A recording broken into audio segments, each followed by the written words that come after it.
massive announcement to make to the world. Isaac Lowe will be my next trainer for my next fight against Derek Chisora. Get ready for it and watch for something special.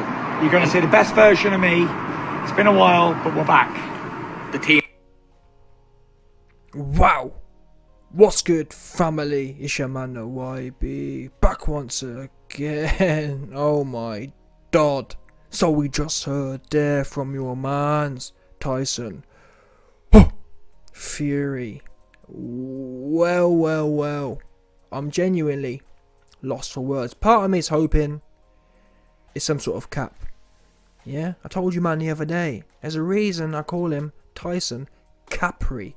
He stay capping. Love to cap. Yeah? Capson Capri. 100%. That's what I'm hearing. I spoke to John Fury the other day and he said, YB, I heard your video and I wish 32 years ago I'd have taken your advice and named him Capson Capri. 100%. That's what he said. I'm just telling you what John Fury said to me. Anyway, listen.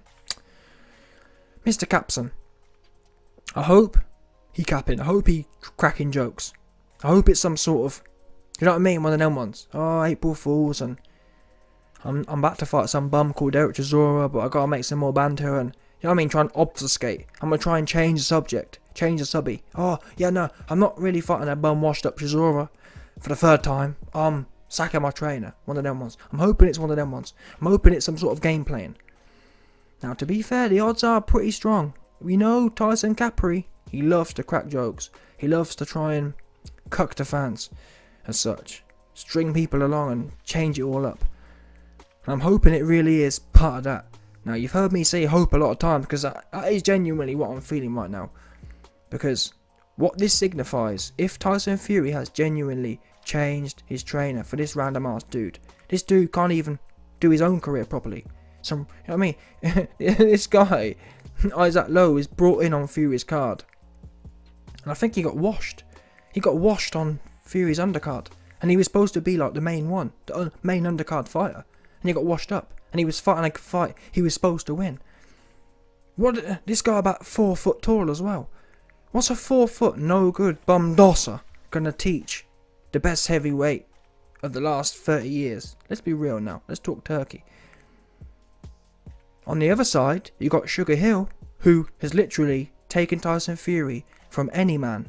I know some of you Fury fans won't like to hear this, but I'm telling you, no one cared about Tyson Fury until he met Sugar Hill. That's the God's honest truth. Tyson Fury was going life and death with Wilder. He was going life and death with Wallin. He was going life and death with whoever else. He got with Sugar Hill, and he's been smoking cats ever since. And I can't believe I've given Fury a lot of credit, yeah, for being high IQ. This is a low IQ play.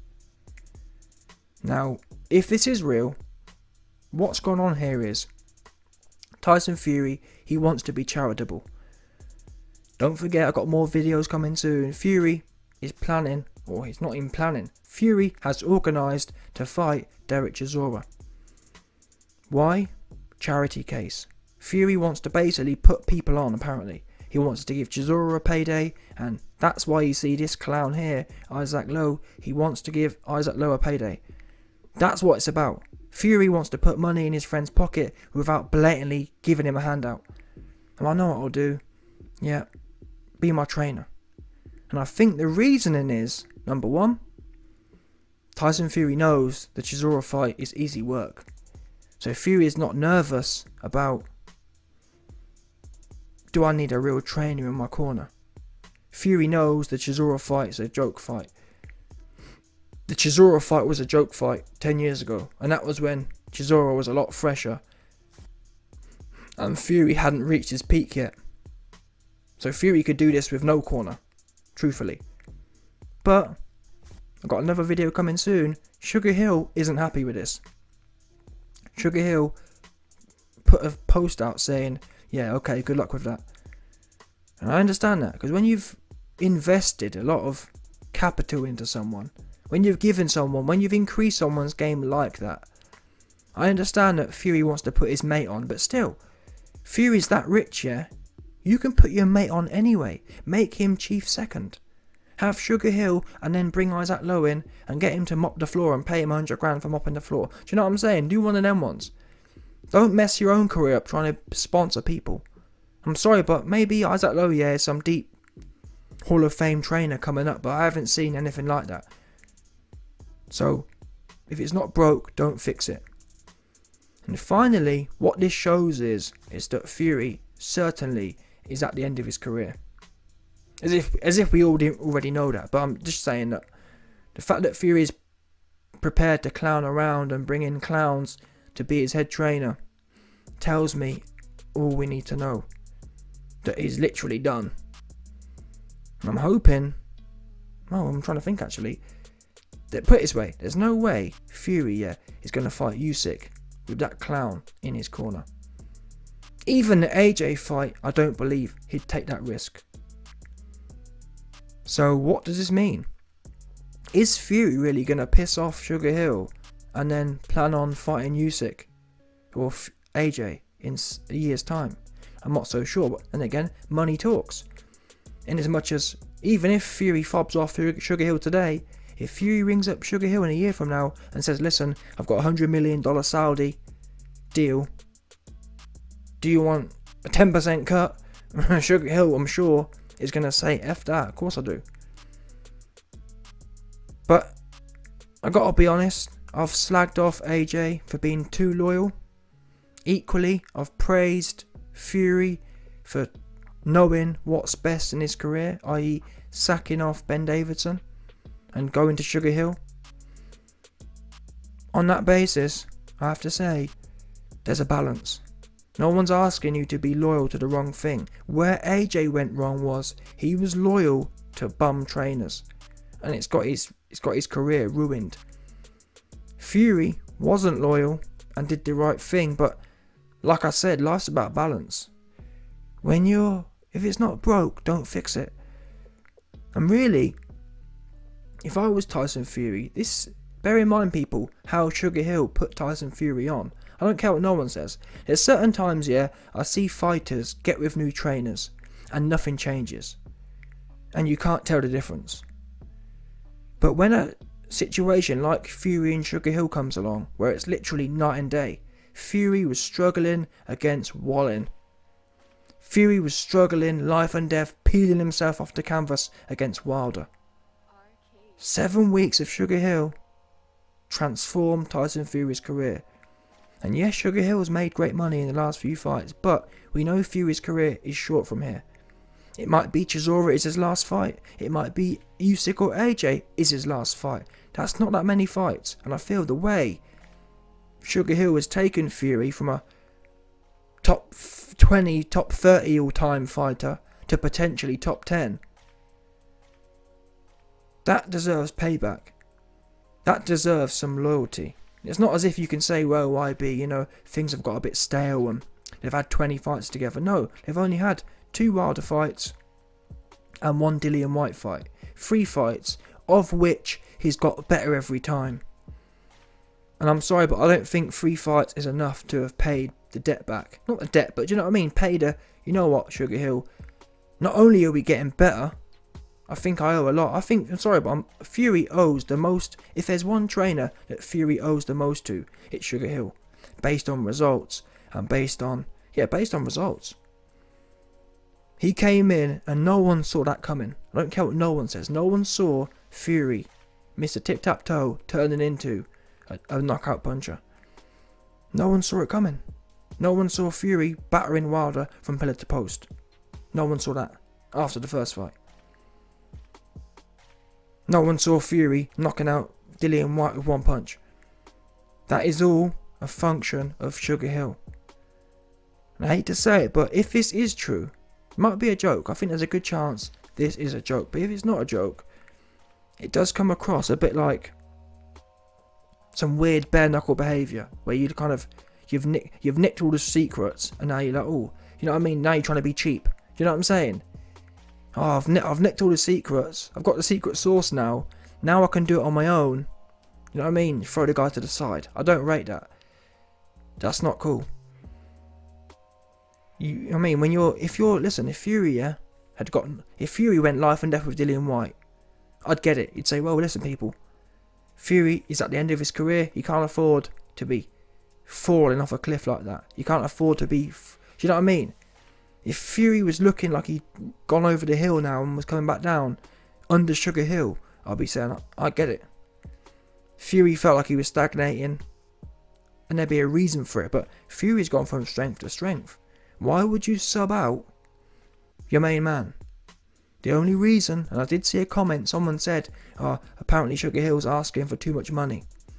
I'm not sure about that. What often happens with trainers, and guess what? It happened with Triple G. Triple G had the best part of his career with Abel Sanchez. And really, he hasn't looked the same since. Anyway, Triple G had a $150 million deal from DAZN, at which point Abel Sanchez, bear in mind people, what a lot of individuals don't understand about trainers is, trainers, they take 10% whether you're making 10 grand or whether you're making whatever you make. That's the kind of unspoken silent deal. When you were making 50 grand for a show and your trainer's got to do 6 months work for 5 grand, it goes unsaid that if you do make it, if you are that superstar, that it, you know what I mean, it's supposed to go in cycles. It's supposed to pay it back. That's why Naz and Brendan Ingle fell out. Brendan Ingle said, listen, I train 100 people for free essentially, and the one star that does come good, you're supposed to pay it back. That's how it's supposed to work. Naz got pissed off because he didn't want to pay Brendan 10%. He thought it was too much. Or he didn't want to pay whatever it was, 10 or 20%. He didn't want to pay that standard percentage once the money got big. It's kind of like, well, when you were broke and weren't making no money, he was happy to pay me only 20% then. And I respect that. I understand that way of thinking. Especially when someone has, like Brendan Ingle, like Sugar Hill, given you so much. Now, if your name's Anthony Johnston, yeah?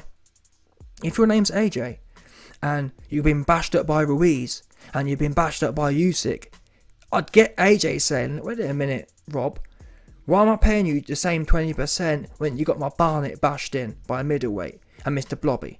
I get that. I get AJ not wanting to pay Rob 20% because you ain't delivering 20% results. But someone like Naz, who at the time was undefeated and murking everyone under Brendan Ingle, yeah man, pay the man the money. Pay the man, you know what I mean? You're both eating. Don't be greedy.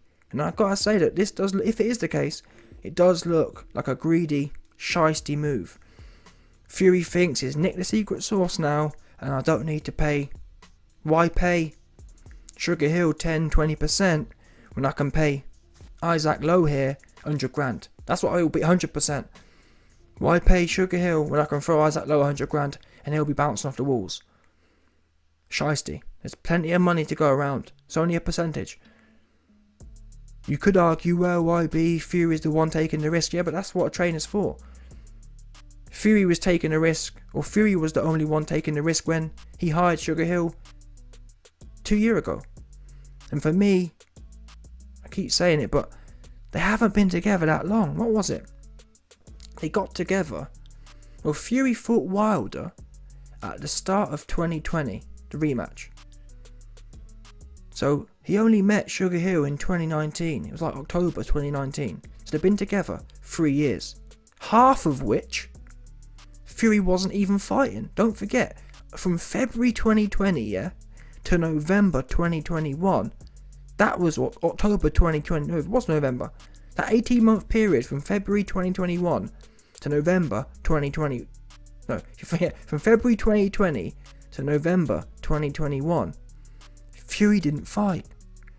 So of that 3 year period, Fury only fought for 18 months. They've been together 18 months. 18 months worth of fights. 3 fights. And you're chopping him off already. That's an L for me. Big L. Not that it'll make a difference. Well, the only way it could possibly make a difference now is if Fury gets too cocky and carries on doing this, i.e. doing it cheap, bringing Isaac Lowe in for the cheap against someone like Usyk or against AJ. If AJ was to beat Usyk, for example, if AJ beats Usyk, then I think Fury should go in there with Sugar Hill. Why be cheap? But listen, time will tell. He's a big man, he'll do what he's doing. At this point now, I can't believe Fury's going to be that stupid. I think it's a joke, truth be known. I think they're pulling someone's leg. Time will tell. Let's see how it plays out. What's good, family? Big love to your man the YB. Number one sugar mama in the game right now. Lizzie Karim for coming through and boosting up his coin. No doubt about it.